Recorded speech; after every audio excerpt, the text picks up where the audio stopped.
मोक्षमार्गस्य नेतारम् भेत्तारं कर्मभूभृताम् ज्ञातारं विश्वतत्त्वानां वन्दे तद्गुणलाब्धये वन्दे तद्गुणलाब्धये। मोक्षमार्ग के नेता एवं कर्म पर्वतों के भेदक और विश्व के सब तत्वों के ज्ञायक चेतन संवेदक सद्गुण आप समान प्राप्त हो यही भावना भा करते विनय पूर्वक करूं वंदना बारंबार जिनेश्वर देव बारंबार जिनेश्वर देव।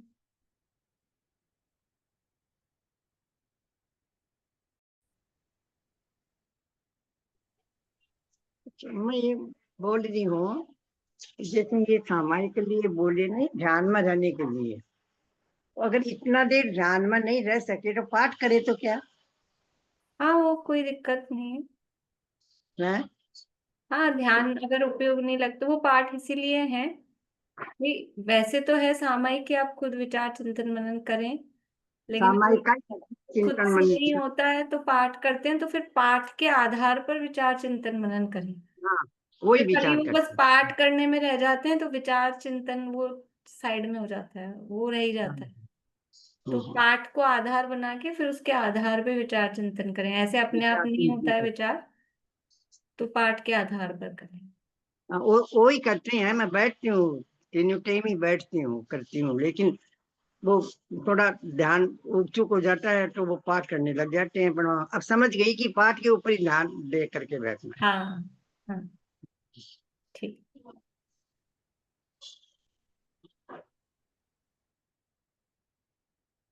तो आठ सूत्र नामक ये महाशास्त्र है, आचार्य उमा स्वामी देव द्वारा रचित। इसके अंतर्गत अपना चौथा अधिकार यहाँ चल रहा है, जिसमें देवगति में क्या व्यवस्था है, जीव देवगति में किस प्रकार से रहते हैं, ये प्रकरण अपन देख रहे हैं। और चूंकि देवों की चर्चा है तो सबसे पहले उनके प्रकार बताए गए हैं। देव कितने प्रकार के होते हैं? कितने प्रकार के होते हैं देव? 4 प्रकार के। कौन कौन से 4 प्रकार के देव होते हैं? देव कौन कौन से 4 प्रकार के होते हैं? भवनवासी, व्यंतरवासी, वैमानिक, ज्योतिष। क्रम गड़बड़ किया आपने। भवनवासी, व्यंतर, ज्योतिष और वैमानिक, ये 4 प्रकार के देव होते हैं। उनमें से भवनवासी, व्यंतर और ज्योतिष, ये 3 प्रकार के देव तो कुछ अधोलोक में और कुछ मध्य लोक में ऐसे रहते हैं, और जो वैमानिक देव हैं वो ऊर्ध्वलोक में रहते हैं। तो वैमानिक देवों के रहने की क्या व्यवस्था है, अथवा कहें ऊर्ध्वलोक की क्या व्यवस्था है, वो अपन यहाँ पर देख रहे हैं। ऊर्ध्वलोक कहाँ से लेके कहाँ तक होता है? ऊर्ध्वलोक या कहें वैमानिक लोक, ऊर्ध्वलोक थोड़ा व्यापक हो जाएगा, वैमानिक लोक कहाँ से कहाँ तक होता है? पहले ये बताएं, ऊर्ध्वलोक कहाँ से कहाँ तक होता है, फिर दूसरा प्रश्न बाद में। ऊर्ध्वलोक कहाँ से कहाँ तक होता है? बोलिए अर्चना जी। सुमेरु पर्वत के ऊपर से लेकर और सरवार सिद्धि के विमान तक। सुमेरु पर्वत के ऊपर से लेकर और सरवार सिद्धि के विमान तक। प्रश्न मेरा है ऊर्ध्वलोक का। मतलब इसमें फिर सिद्ध शिला को भी लिया जाएगा। हम्म, ठीक है, बोलिए भाई साहब।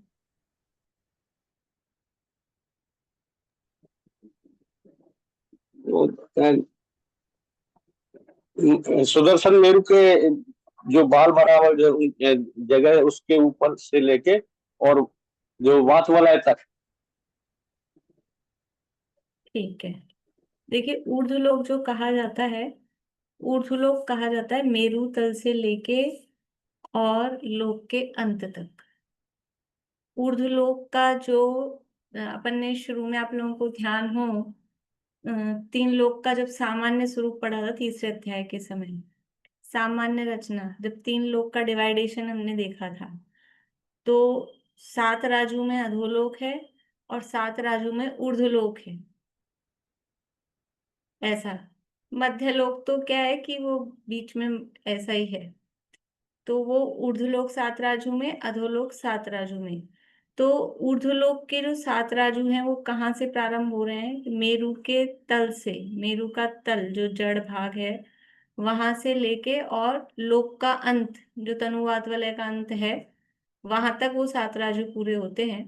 पर उसमें वो मध्य लोक का जो 1,40,000 योजन का हिस्सा, अपना सुमेरु पर्वत जितना मध्य लोक की मोटाई कही जाती है, उसको अपन माइनस कर देते हैं। पर सामान्य रूप से कहेंगे तो यहाँ गाथा में तिलोय पन्नति में दिया कि जो ऊर्ध्वलोक है सामान्य रूप से मेरु तल से सिद्ध लोक पर्यंत है। अब इसमें से जो विमानवासी देवों का निवास स्थान है वो कितना है? देखिए ये कुछ चित्र भी मैंने अमन जी को ही कहे थे बनाने के लिए, तो कुछ बनाए हैं वो और कर रहे हैं इस पे काम, और भी आगे फिर विमानों के चित्र वगैरह वो बनाएंगे। ये देखिए ये तीन लोक का बाहर से यदि हम तीन लोक को देखेंगे तो तनु वात वाला है, अनेक रंगों का होता है। आप लोगों को ध्यान हो, तीसरे अध्याय में अपन ने वात वालों के रंग वगैरह भी पढ़े थे। तो ये अनेक रंगों का, तो बाहर से यदि तीन लोग को देखेंगे तो ये ऐसा दिखेगा बिल्कुल। और ये बीच में आपको दिख रहा हो ऐसा कुछ कुछ ऐसे हल्की फुल्की रचना ऐसी, वो बीच में जो त्रसनाली है ये यहाँ दिखाने की कोशिश की है। आप लोगों को मोबाइल में बहुत छोटा दिख रहा होगा, उसको आप जूम कर सकते हैं स्क्रीन को, तो आपको ये ऐसा कुछ बहुत ट्रांसपेरेंट सी त्रसनाली यहाँ पर दिखाई दे रही है। और ये बीच में ये एक वातवल है। देखिए अब इसको अगर ऐसा अलग कर दिया जाए, ये फ्रंट का हिस्सा है और ये बैक का पोर्शन है, अगर अपन अपनी कल्पना में इसको ऐसा तोड़ के अलग से देखें तो ये इस तरह से ये दिखाई देगा। मतलब साइड का ऐसा दिखाई देगा, फ्रंट का ऐसा दिखाई देगा, और ये बीच में ये इस तरह से ये त्रसनाली, ये अगर आपको ट्रांसपेरेंट यहाँ दिखाई दे रही है ये त्रसनाली है। अब देखिए अंदर से यदि लोग को देखें वात वलय को हटाकर, फिर यदि लोग को देखा जाए तो ये लोग इस तरह का दिखाई देता है। ये 7 पृथ्वियां हैं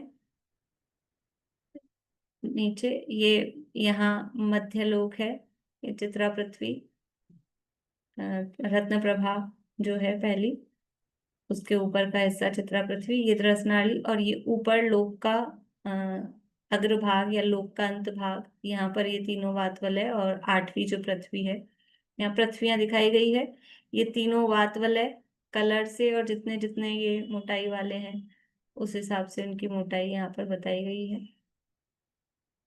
फिर इसके बाद में अब अपने को ऊर्ध्वलोक देखना है, तो ये यहाँ ऊर्ध्वलोक को यहाँ दिखाया गया है। ये बीच में आप लोग को मध्य लोक दिखाई दे रहा है, यहाँ ये बीच में मध्य लोक है। और ये यानी लोक, पूरा लोक जो अपने को सिंगल वन डायमेंशन में जो चित्र दिखता है वहां त्रसनाली यहाँ अपने को सामने दिखाई जाती है।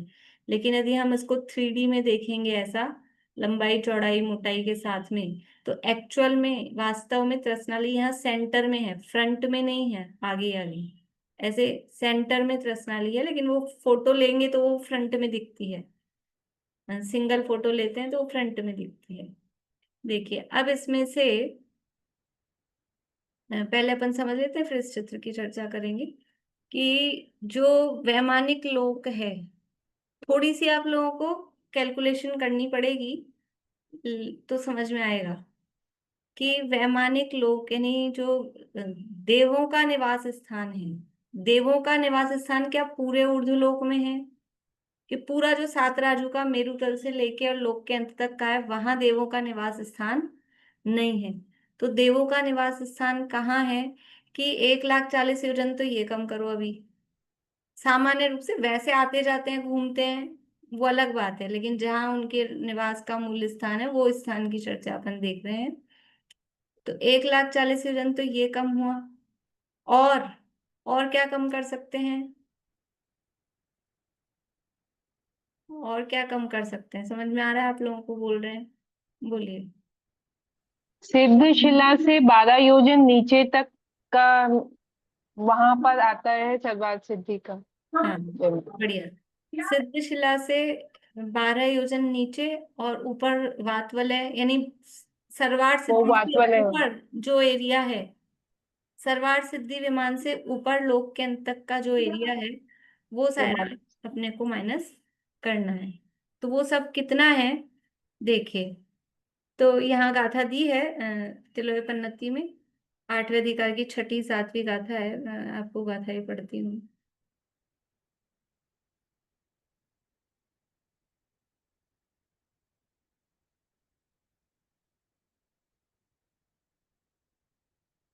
देखिए, देवों का निवास क्षेत्र, हेडिंग दिया है इसका, देवों का निवास क्षेत्र।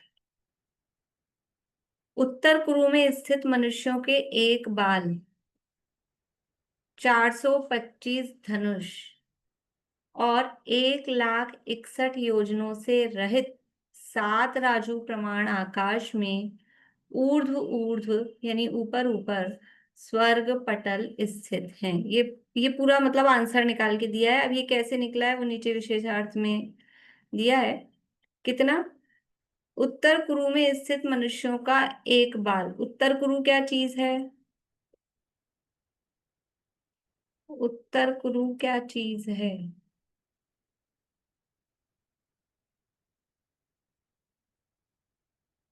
कविता जी, उत्तर कुरु क्या है? उत्तर कुरु और देव कुरु वो है, कौन सी भूमिया है ना। ठीक है, कुछ तो याद है, बिल्कुल साफ नहीं हुआ। बढ़िया।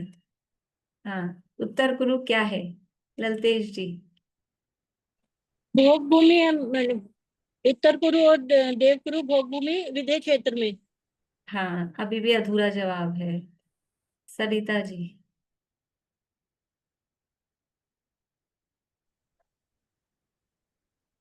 नहीं ध्यान है मुझे। क्या रेणु जी, इनसे थोड़ी बात किया करो, घंटा आधा घंटा, और थोड़ी चर्चा किया करो। तबीयत तबीयत मत पूछा करो, वो तो चलती रहेगी। उत्तर कुरु क्या है मनोरमा आंटी? जवाब आ गया, थोड़ा एक शब्द और प्लस करना है। बोलिए मनोरमा आंटी। आवाज मोबाइल वो माइक चालू करके बोलिए। चलिए, नहीं कर पा रहे। रजनी जी, उत्तर कुरु क्या है? भोग भूमि है। जवाब इतना तो आ गया, एक शब्द और लगाना है उसके आगे। निशा जी? इतना ही आ रहा है, भोग भूमि है तो और गजब। भोग भूमि है। अलका जी? विदेश क्षेत्र की 4 जो गजबंद जवाब आ चुका वो नहीं, नहीं, एक से ये समझ में आता है आप क्लास में कितने अटेंटिव हैं। जो जवाब आ गया उसी को रिपीट करने से अपना ही टाइम वेस्ट होता है। 4 गजदंत पर्वतों से वो विभाग हो जाता है। ये सब थोड़ी ना बताना है। चलिए बोलिए अंकल, आप बता दीजिए, टाइम खराब हो रहा अपना। उत्कृष्ट भोग भूमि। उत्तम भोग भूमि है, इतना हाँ, बोलना था। उत्तर कुरु क्या है? उत्तम भोग उत्तम भोग भूमि, भूमि। शाश्वत, सदा रहने वाली, वो उत्तम भोग भूमि। ठीक है ना? उत्तम भोग भूमि, तो यहाँ कह रहे हैं उत्तर कुरु में स्थित मनुष्यों के एक बाल। तो उत्तम, उत्तर कुरु का कह के क्या कहना चाह रहे हैं? उत्तम भोग भूमि में जो मनुष्य हैं उसका एक बाल। अपन जो शब्द सामान्य रूप से आप लोगों ने सुना होगा, आड़े बाल के अंतर से, सुमेरु की चूलिका के से आड़े बाल के अंतर से स्वर्ग चालू होता है। तो वो आड़ा बाल किसका लेना, अपना तोड़ के निकाल के लगा दें? तो बोल रहे हैं अपना बाल। वो जो उत्तर कुरु उत्तम भोग भूमि में स्थित मनुष्य हैं, उनके बाल से अपने बाल में क्या अंतर है? अपना लगा लो कि उनका लगा लो, क्या अंतर है ये भी बताया था मैंने आपको। बोलिए सुमन जी। वो अवसन्नासन और वो सारे जो निकाला था ना, 8 8 उत्तम भोग भूमि के 8 बालों से जगन्य, मध्यम भोग भूमि का बाल मोटा होता है, मध्यम से जगन्य 8 का, बालों और से नहीं, 8 गुना गुना गुना 8 करना। गुना होता है, 8 गुना। उससे फिर कर्म भूमि के मनुष्य, मतलब कर्म भूमि के बालों का जो ठीक है, 8 गुना। 500 समथिंग बाल, 500 कितने बाल, आप मतलब समथिंग में 534 से कुछ ऐसे ही थर्ड नहीं, स्टेटिस्टिक। चलिए अब तो मुझे ये बताना पड़ेगा। उत्तम भोग भूमि के मनुष्य से हमारा बाल 512 गुना मोटा होता है, या फिर इधर से कहो, हमारे बाल से उत्तम भोग भूमि के मनुष्य का बाल 512 गुना पतला होता है। इसलिए वो वाला बाल लगाना, इतना पतले बाल का अंतर है। ठीक है, ये सारी बताया इन्होंने, सही है सुमन जी ने, कि वो अपन ने सारी कैलकुलेशन लगाई थी और उससे देख के गुणा कर करके ये निकाला था, 512 आ रहा था। उत्तम भोग भूमि के मनुष्य के बाल से कर्म भूमि के मनुष्य का बाल 512 गुना मोटा होता है। तो यहाँ जो सुमेरु की चोटी से पहले स्वर्ग का जो विमान है, उसमें कितना गैप है? आड़े बाल का, भोग भूमि, उत्तम भोग भूमि के मनुष्य के इतने पतले बाल का अंतर है, यानी कोई अंतर नहीं है, कहने के मतलब है। तो उत्तर कुरु में स्थित मनुष्य के एक बाल, ये तो बाल का अंतर हुआ। अब है 425 धनुष और 1,61,000 योजन। तो 1,61,000 योजन में से 1,40,000 योजन तो सुमेरु के हैं सीधे सीधे, है ना। जो सरल सरल है वो पहले अपन देख लेते हैं, फिर वो छोटी मोटी चीजें जो प्लस करनी है वो करेंगे। 1,40,000 योजन सुमेरु का। क्या करके आ रहे हैं अपन? ऊर्ध्व लोक में से वैमानिक देवों का निवास स्थान वो कितने एरिया में है वो देख रहे हैं, जो मूल उनका निवास स्थान है वो देख रहे हैं। बाकी तो वो 3 लोक में भ्रमण कर सकते हैं, यहाँ वहां कहीं भी, लेकिन ऊर्ध्व लोक में उनका एरिया कितना है। तो 7 राजू सामान्य रूप से है पूरा ऊर्ध्व लोक, उसमें से 1,40,000 योजन सुमेरु का और आड़ावाल ये, ठीक है, ये कम करना है। अब क्या करना है कि जो देखिए, ये चित्र देखिए, अब ये जो लोक का अंत है, थोड़ी बहुत रचना अपन पहले पढ़े हुए हैं। लोक के अग्रभाग में, अंत में, जैसे लोक, ये जो लोक है चारों तरफ से वात वलयों से वेष्टित है, अपने को पता है, सब जगह से, चारों तरफ से, ऊपर नीचे से, पूरा ओवरऑल वात वलयों से वेष्टित है। तो यहाँ टॉप पर भी वात वलय है। तो सबसे एंड में कौन सा वात वलय है? तनु वात वलय है। फिर उसके बाद में घन वात वलय, और फिर घनोदधि, यानी घनोदधि अपनी तरफ से नीचे से देखेंगे तो घनोदधि, फिर घन, और फिर तनु, और ऊपर से देखेंगे तो तनु वात वलय, घन वात वलय और घनोदधि वात वलय। तो सबसे पहले ऊपर से अपन देख रहे हैं, तो यहाँ ये तनुवात वलय, तनुवात वलय है। ये थोड़ा उल्टा लिखने में आ गया है, ये उन्होंने आज ही बनाया है, तो थोड़ा सा ये इसका कॉपी नहीं करें आप लोग, वो मैंने उनको कहा है, पर ये मुझे उन्होंने सुबह भेज दी थी, तो उन्होंने खुद के में करेक्शन कर लिए होंगे, पर मैंने इसी को यहाँ पे ले रखा है। तो इसको कॉपी नहीं करें, मैं जो बोल रही हूँ उस पर ध्यान दें, ठीक है ना। क्योंकि यहाँ इन्होंने लिखा है तनुवात वाले 4,000 धनुष, पर ऐसा नहीं है, ये उल्टे आ गए वात वाले। तनुवात वाले ऊपर जाएगा, घनुदधि यहाँ आएगा, ठीक है, ऐसा। तो अपन ऊपर से देख रहे हैं, कलर्ड जो है ये है तनुवात वाले, यहाँ घनुदधि की जगह तनु करना। तनुवात वाले वो है 1,575 धनुष। फिर बीच में घनवात वाले है, वो 1 कोस का, यानी 2,000 धनुष। और सबसे नीचे की तरफ है घनोदधि वात वाले, वो है 2 कोस का, यानी 4,000 धनुष, ये, ठीक है। फिर उसके बाद में है नीचे 8वीं पृथ्वी, ये ग्रे कलर की जो दिखाई है, 8वीं पृथ्वी, वो 8 योजन मोटी है।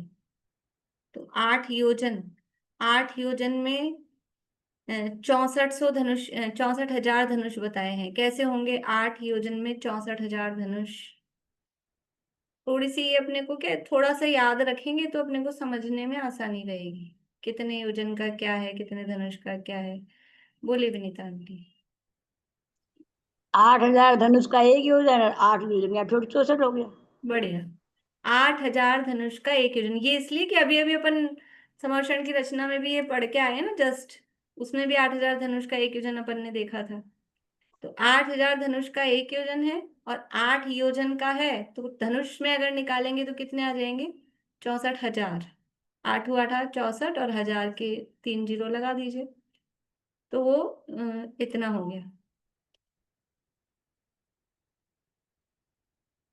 तो ये हो गया तनुवात वाला, फिर घनवात वाला, घनो अपन ऊपर से नीचे आते जा रहे हैं, है ना? सबसे लोक के टॉप से नीचे की तरफ देख रहे हैं अपन।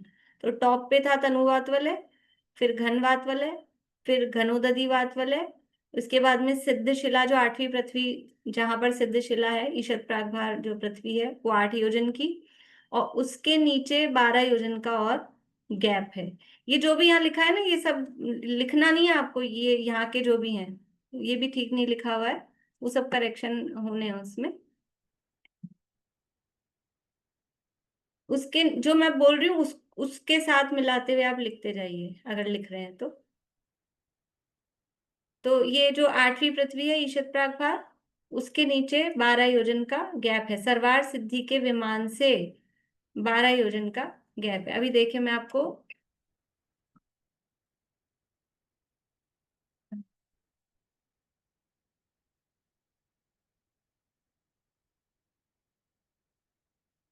ये अपनी त्रसनाड़ी है, और ये 3 वात वाले, ठीक है, ये 3 वात वाले, और फिर ये नीचे है 8वीं पृथ्वी। केवल समझाने के लिए ऐसे लाइन से बना रही हूँ। ये है तनुवात वाले, ये घनोदधी, ये घन, और ये 8वीं पृथ्वी, और फिर यहाँ से ये 12 योजन का गैप है, और ये है समझ लीजिए सरवार सिद्धि का विमान। बोलिए अंकल। ये छोटा योजन है क्या?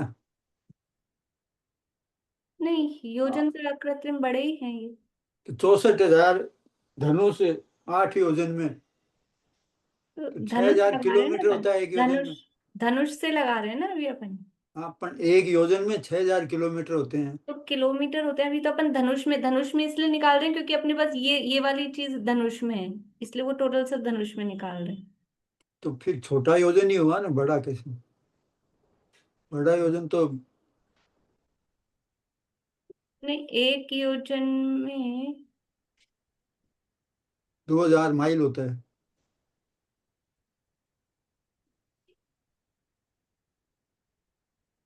पर ये बड़े ही योजन में, मैं और देख के बताऊंगी आपको, छोटा योजन नहीं है ये, क्योंकि अकृत्रिम है ना ये तो सब चीजें, हाँ, छोटा योजन नहीं है। बोलिए मीना चाची।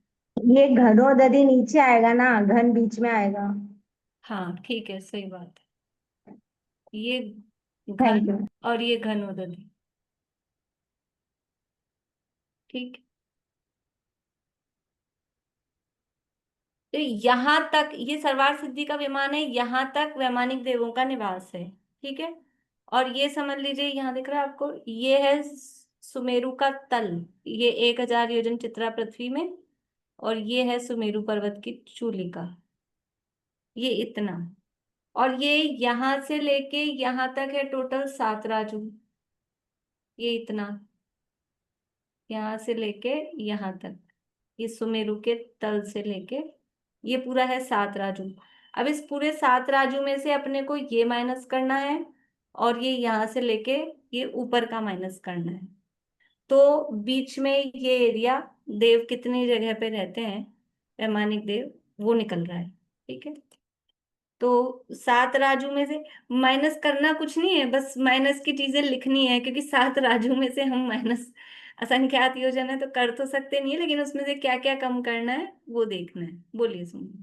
तो 5 अनुत्तर विमान है सर्वात सिद्धि के, सर्वात वो इंक्लूड है इसमें वैमानिक देवों में? हाँ, सरवार सिद्धि तक इंक्लूडेड है ना, सरवार सिद्धि के ऊपर से माइनस कर रहे हैं अपन।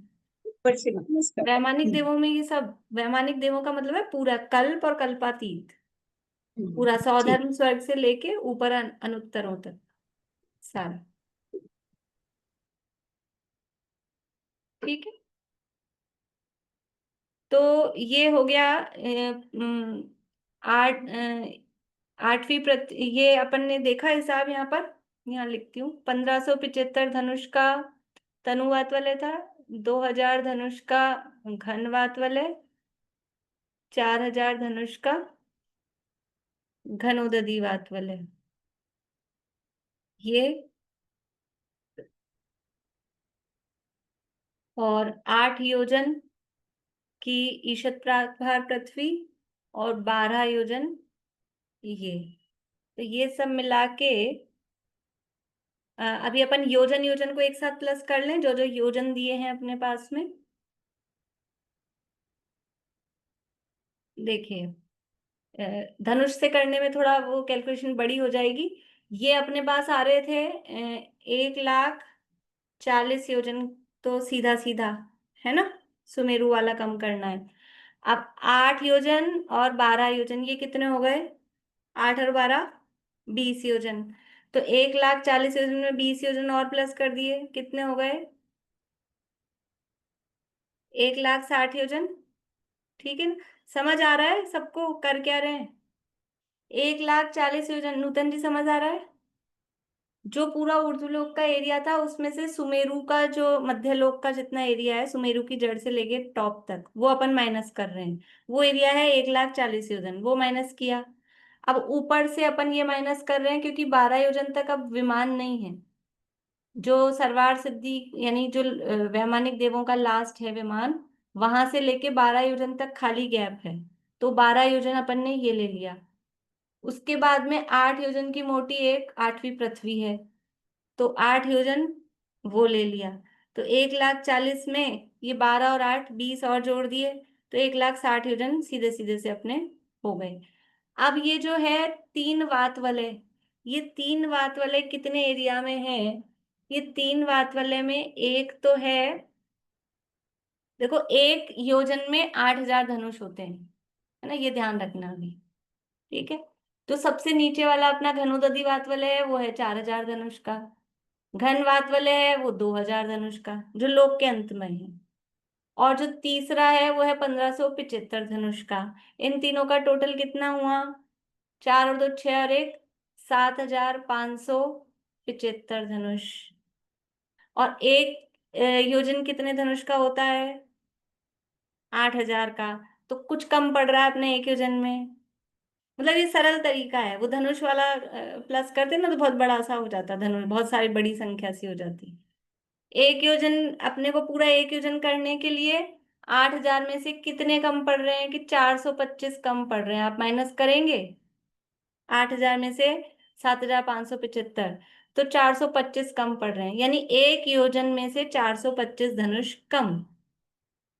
तो 1,60,000 योजन और एक योजन में से 425 धनुष कम, तो 1,60,000 में एक योजन और पूरा जोड़ दो, तो 1,61,000 और माइनस 425 और आड़ा बाल वो उत्तम भोगभूमि का वो। और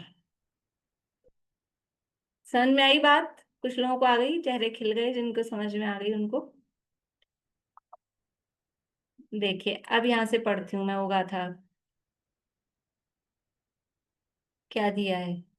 उत्तर कुरु में स्थित मनुष्यों के एक बाल 425 धनुष और 1,61,000 योजनों से रहित, रहित मतलब वो माइनस करना है, ये सारी चीजें माइनस करनी है। किसमें से? 7 राजू प्रमाण। 7 राजू माइनस 1,61,000 7 राजू। देखो अब इसको इक्वेशन में अपन लिखेंगे तो कैसे लिखेंगे?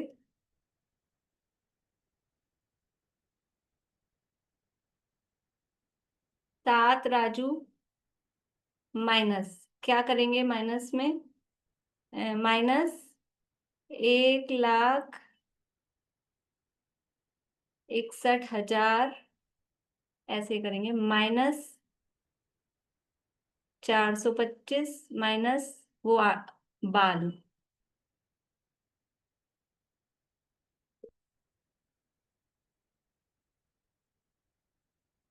61,000 होगा या 61 योजन होगा? नहीं 61, सॉरी 61,000 नहीं है, 1,61,000।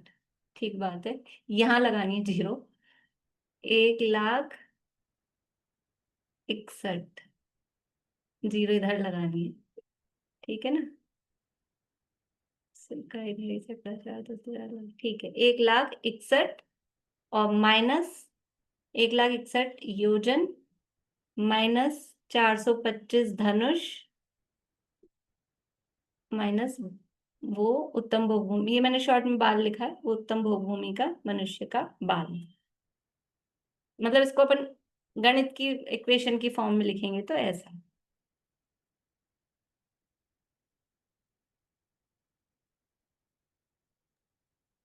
बोर्ड को थोड़ा सा फ्लिप कीजिए ना। हाँ, वो एक तो मुझे मार्कर मंगाना है, ये ग्रीन कलर में भी थोड़ा अभी तो हाँ 7 राजू माइनस हाँ।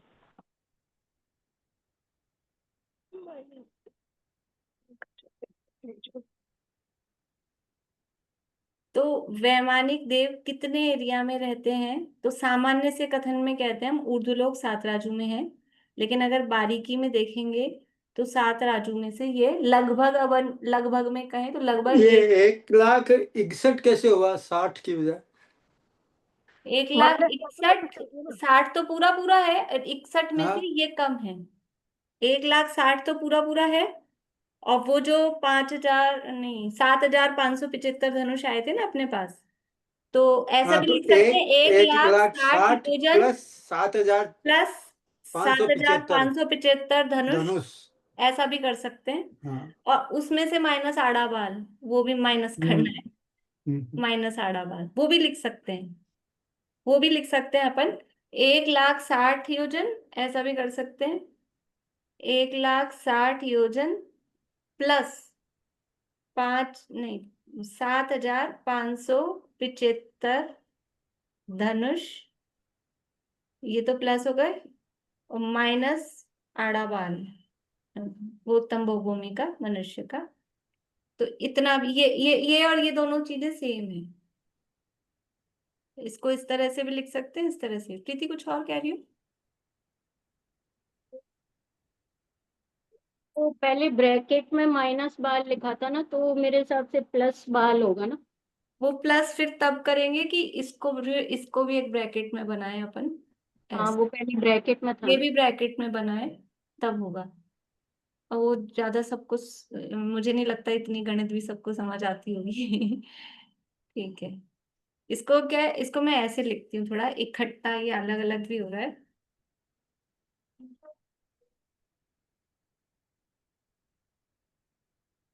सात राजू माइनस, अब एक माइनस 1,61,000 योजन माइनस 425 धनुष प्लस आड़ा बाल।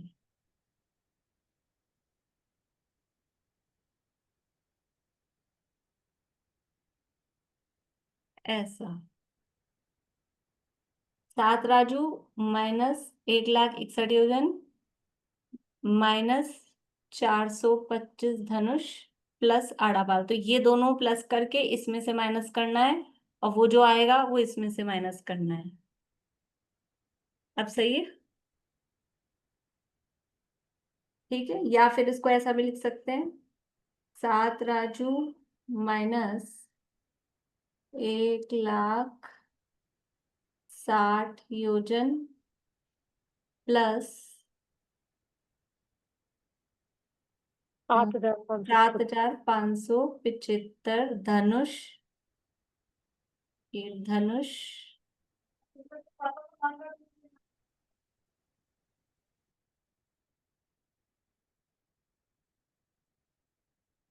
ये, और माइनस नहीं, ये छोटा ब्रैकेट बनाते हैं, और ये माइनस आड़ा बाल। ऐसे।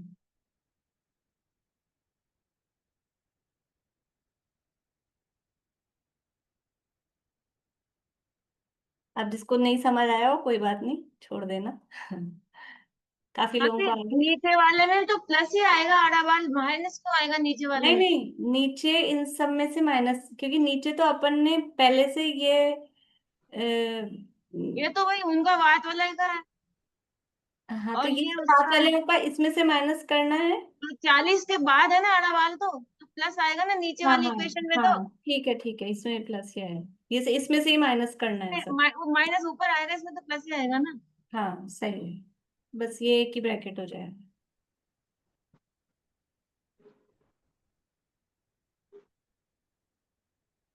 ठीक है।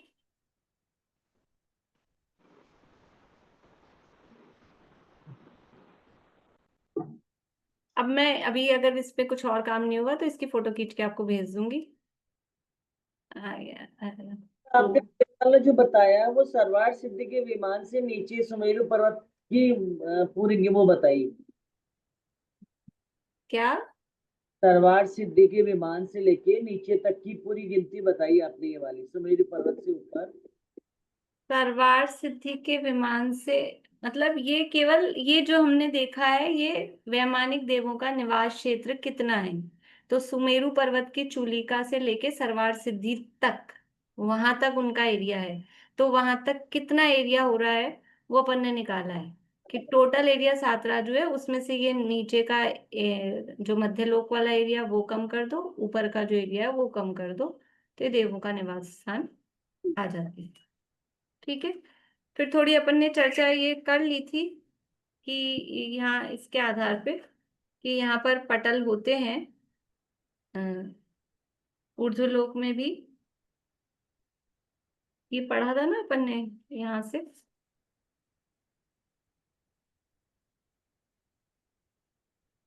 तो जिस प्रकार से अधोलोक में पटल होते हैं उसी प्रकार से ऊर्ध्वलोक में भी पटल होते हैं।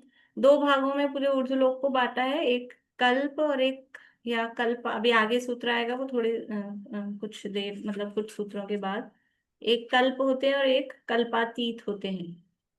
तो कल्पों में 52 पटल होते हैं और कल्पातीत के 11 पटल होते हैं। इस तरह से कुल मिला के ऊर्ध्वलोक में 63 पटल होते हैं।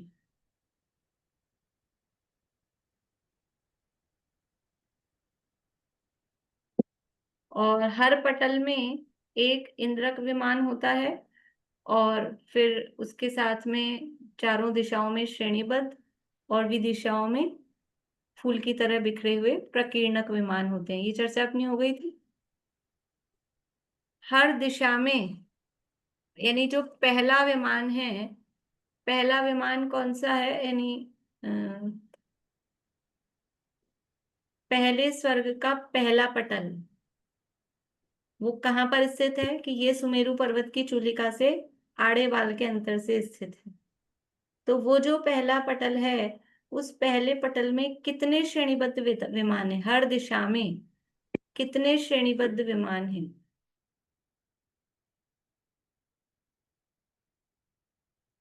बताया था आप लोगों को।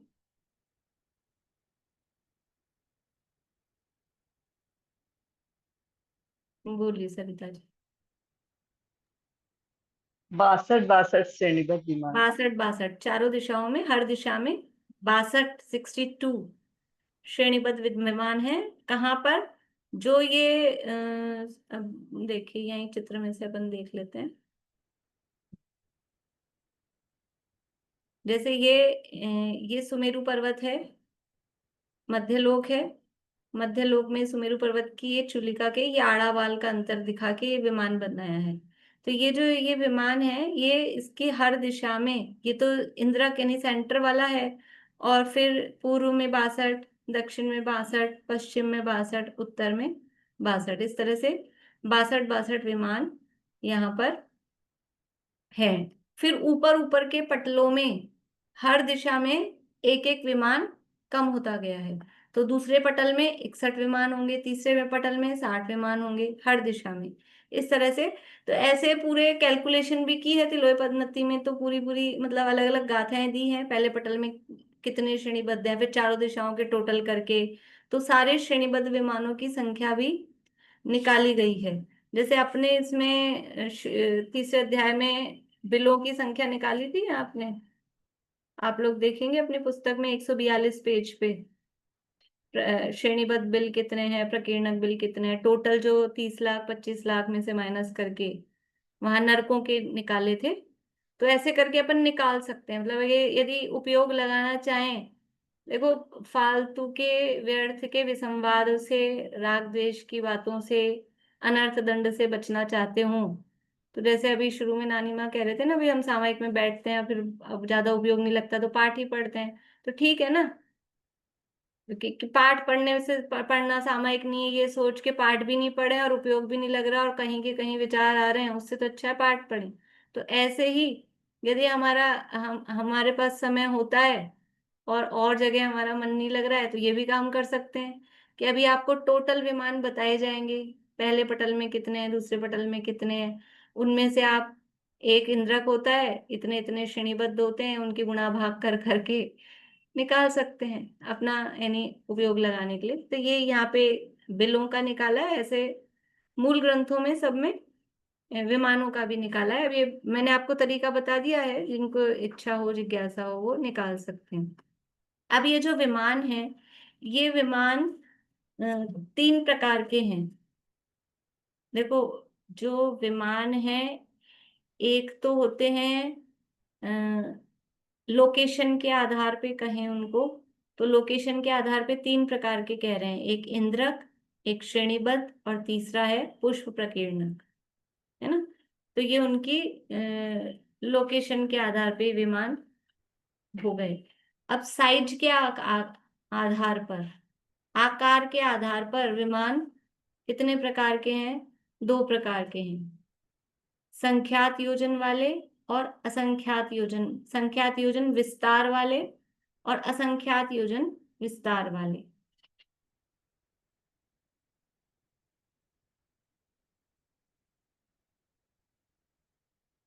यानी इनको अपन कह सकते हैं एक रचना की अपेक्षा विमान और एक उनके विस्तार की अपेक्षा से विमान। तो रचना की अपेक्षा से विमान 3 प्रकार के हैं, इंद्रक, श्रेणीबद्ध और पुष्प प्रकीर्णक। ये नई बात नहीं है, जो अपन ने अधोलोक की रचना में बिलों के बारे में पढ़ा था वो यहाँ विमानों के बारे में बता रहे हैं। वहां पे भी ऐसे ही 2 प्रकार के बिल देखे थे अपन ने। विस्तार की अपेक्षा से संख्यात योजन विस्तार वाले और असंख्यात योजन विस्तार वाले। तो जितने भी इंद्रक विमान हैं वो सब संख्यात योजन विस्तार वाले हैं। इंद्रक विमान संख्यात योजन विस्तार वाले हैं और सभी श्रेणीबद्ध विमान असंख्यात योजन विस्तार वाले हैं।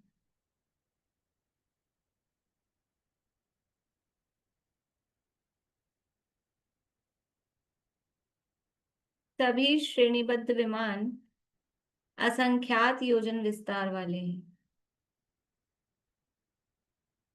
और जो पुष्प प्रकीर्णक हैं वो मिक्स हैं, कुछ संख्यात योजन विस्तार वाले हैं, कुछ असंख्यात योजन विस्तार वाले हैं।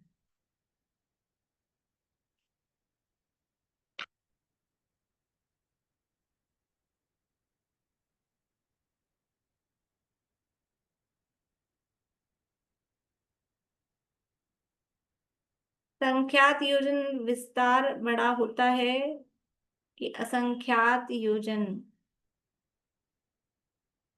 संख्यात योजन वाला बड़ा होगा कि असंख्यात योजन वाला बड़ा होगा? सबको जवाब देना है।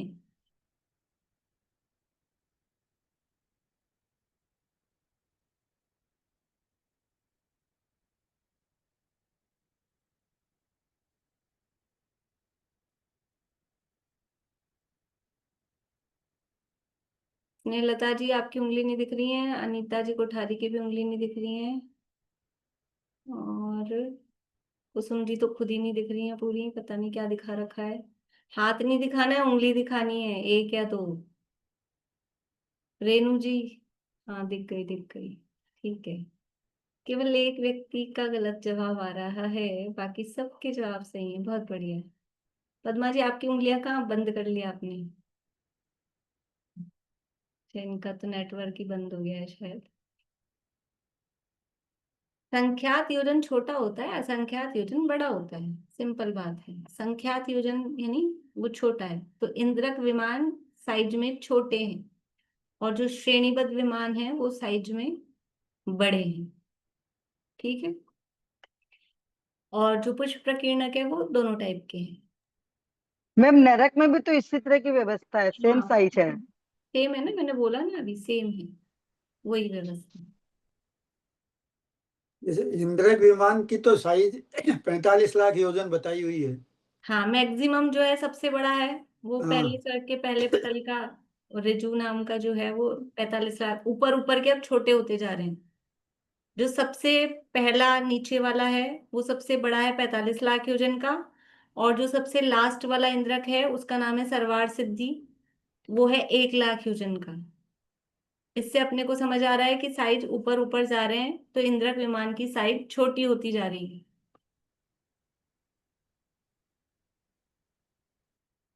जो पहले स्वर्ग के पहले पटल का इंद्रक विमान है उसका नाम है ऋजु, अथवा ऋतु भी मिलता है कहीं कहीं। ऋजु नाम का जो इंद्रक विमान है उसका विस्तार है 45 लाख योजन, ढाई द्वीप प्रमाण। वो सबसे बड़ा है सभी इंद्रकों में।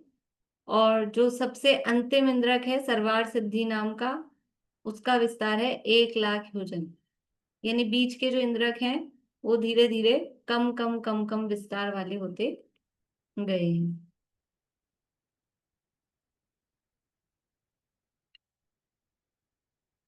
पूरा ये तिलोपन्नति वगैरह में पूरे सारे इंद्रकों का विस्तार और सारा साइट सब दिया है क्रम से।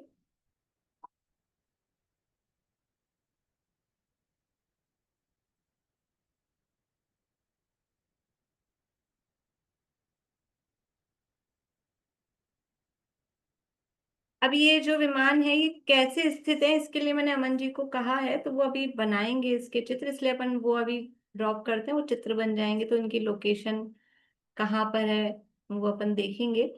अपन थोड़ा और कुछ आगे का पढ़ते हैं, तो मतलब इसी से रिलेटेड है, ऐसा कुछ लगेगा नहीं बीच में कुछ छूटा है। ये दोनों इंद्रक विमान नहीं रहते हैं, स्वधर्म ईशान ये सब इंद्रक नहीं विमान। नहीं, इंद्रक का मतलब इंद्र रहते हैं इसलिए इंद्रक नहीं, इंद्रक का मतलब होता है, इंद्रक का मतलब सेंटर, बस। सौधर्म इंद्र कहाँ रहता है वो अपन देखेंगे। आप लोगों को जिज्ञासा होगी, वो जैसे लोग मेरे को देखते लगा हैं इंद्रक राष्ट्रपति विमान। कहाँ रहते हैं और अपने मोदी जी कहाँ रहते हैं, और अमेरिका जाएंगे तो क्लिंटन कहाँ रहते हैं, तो ये सौधर्म इंद्र कहाँ रहते हैं दिखाएंगे आपको, आज नहीं दिखाएंगे लेकिन। मेरे को लगा इंद्रक विमान तो वही इंद्र रहते नहीं, बोलिए। इसका तिलोपन्नति का पीडीएफ भेज दीजिएगा ना इसका, तो पढ़ लेंगे। भेजी हुई है टेलीग्राम ग्रुप पे, आप देखेंगे तत्वार सूत्र के टेलीग्राम ग्रुप पे, तो वहाँ फाइल्स में जाके पीछे जाके देखेंगे तो सब पीडीएफ भेजी हुई है। ठीक है, आप लोग यूज ही नहीं लेते हैं चीजों को, सब डला हुआ है। आप कभी टेलीग्राम ग्रुप पर उसमें फाइल्स पे जाइए तो देखिए कौन कौन सी फाइल्स डली हुई हैं, टेलीग्राम पे सब फाइल्स भेजी हुई हैं। ये 8वीं पृथ्वी और जो गैप है 12 योजन का, वहाँ क्या है? आकाश है। आकाश। और सिद्ध शिला या सिद्ध लोक वो सब कहाँ हुए? सिद्ध शिला तो ये 8वीं पृथ्वी पे बताई थी, देखिए सिद्ध शिला तो है, यद्यपि ये चित्र उसके लिए नहीं है, उसके लिए अलग है, अभी वो मैंने खोल के नहीं रखे हैं, ये देखिए इसी में देखते हैं। जैसे सिद्ध शिला तो ये जो ग्रे दिखा रखी है यहाँ है ना। और सिद्ध लोक ये है तनुवात वलय के अंत में, मतलब सिद्ध लोक है तनुवात वलय के जो 1575 धनुष है, इसमें नीचे के 525 धनुष, बस उतने में सिद्ध लोक है। क्योंकि सिद्धों की अवगाना उत्कृष्ट 525 धनुष है, तो ऊपर से 525 धनुष नीचे जाएंगे, बस उतने में वो है। उसका भी एक चित्र अलग है पर अभी मेरे पास निकला हुआ है क्या, टाइम लग जाएगा, अभी अपने पास समय कम है, कल मैं निकाल के रखूंगी पहले से तो दिखाऊंगी आपको। 8वीं पृथ्वी पर सिद्ध शिला। 8वीं जो पृथ्वी है वहां आपने बताया ना ग्रे कलर का जो है। 8वीं पृथ्वी तो पूरी एक देखो 8वीं पृथ्वी जो है वो पृथ्वी किसे कहते हैं, लोक के एक सिरे से दूसरे सिरे तक, जैसे ये दिख रही है ना ये, ऐसे पृथ्वी तो पूरी है, तो वो 8वीं भी ऐसे पूरी है यहाँ से यहाँ तक। ये तो बात वाला है, लेकिन मैं भी आपको केवल ये दिख रहा है अपने को इसलिए दिखा रही हूँ। ये यहाँ से यहाँ तक पूरी पृथ्वी है, उसके बीच में 8 योजन की मोटी वो मोटी तो वो पृथ्वी भी उतनी है, पर वो शिला बीच में बनी हुई है, वो यहाँ बीच में, तो इसलिए उसको सिद्धशिला कहते हैं। पृथ्वी का नाम ईशत प्रागभार है।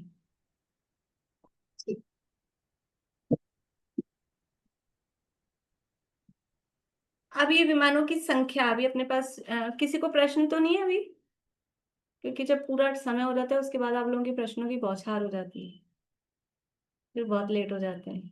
दीदी पहले जो आपने बोला था विमानों की संख्या, वो क्या था दीदी? विमानों की संख्या जो आपने बोला था 62 लाख। 62 लाख नहीं, तो एक दिशा में 62 श्रेणीबद्ध विमान है। अच्छा, श्रेणीबद्ध विमान। हाँ, तो जो पहला जहां से स्टार्ट हो रहा है, पहला जो पटल है उसमें 62 श्रेणीबद्ध है एक दिशा में, फिर उसके ऊपर जाते जाएंगे तो एक एक श्रेणीबद्ध कम होता जाएगा, तो दूसरे पटल में 61 है, तीसरे पटल में 60 है। अच्छा, मेरे को लगा संख्या पूछ रहे थे आप, श्रेणीबद्ध था वो। हाँ, और किसको प्रश्न है, बोलिए। मैम इसकी जो लंबाई है जो 45 लाख योजन की है ना, इस भारत भूमि की चौड़ाई तो मोटाई 8 योजन है, हाँ, विस्तार 45 लाख योजन है। जो पांच जो 45 लाख योजन के जो क्षेत्र है उसमें से। हाँ, मोटाई है 8 योजन जो बता रहे हैं वो मोटाई है, उसकी थिकनेस है। और किसी को? रेणु जी हो गया ना आपका, ये डाउन करिए हाथ। चलिए, तो विमानों की संख्या, टोटल संख्या, ऊर्ध्वलोक में कुल कितने विमान हैं, कौन बता सकते हैं?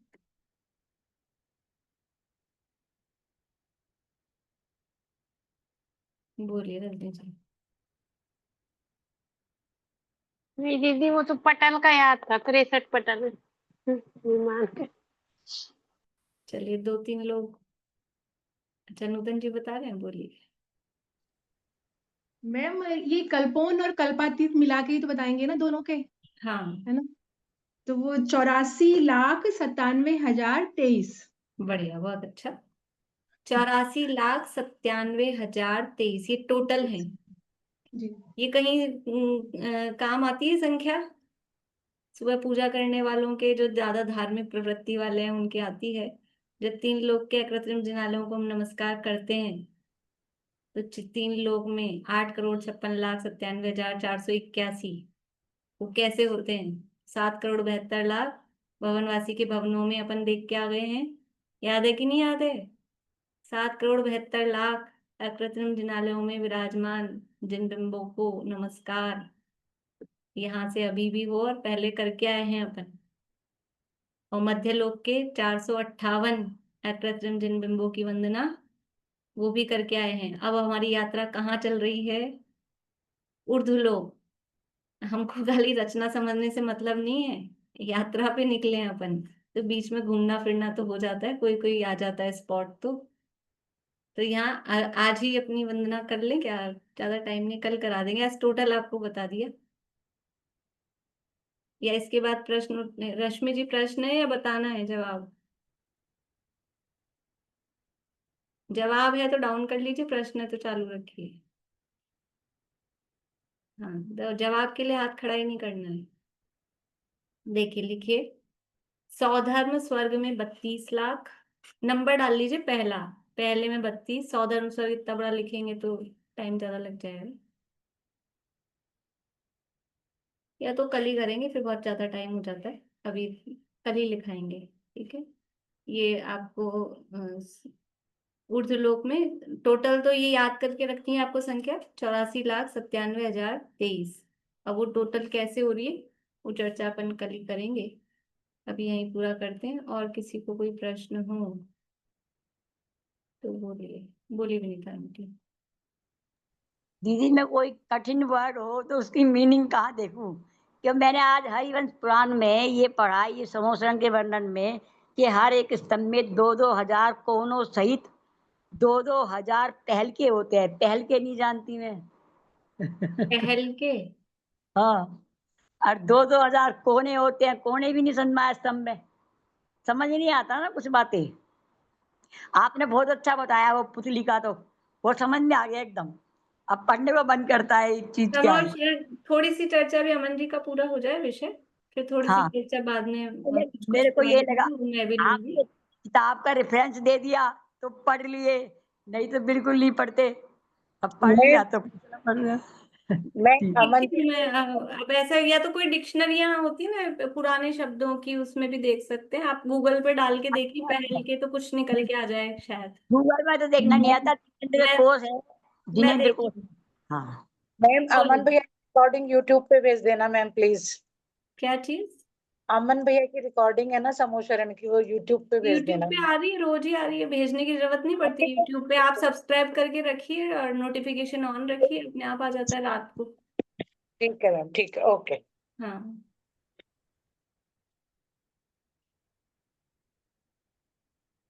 चलिए जिनवाणी स्तुति बोलो प्रीति। और प्रश्न है क्या? किसका हाथ खड़ा है? अलका जी क्या कह रहे हैं? नहीं नहीं, मैं हाथ जोड़ी थी। अच्छा ठीक, बोलो प्रीति। पर मैं नहीं करता तो मुझको भासता कुछ भी, अधिकार भी दिखे नहीं जग में कहीं कुछ भी, निज अंतरंग में ही दिखे प्रभुता मुझे मेरी, निर्ग्रंथता की भावना अब हो सफल मेरी, बीते अहो आराधना में हर घड़ी मेरी।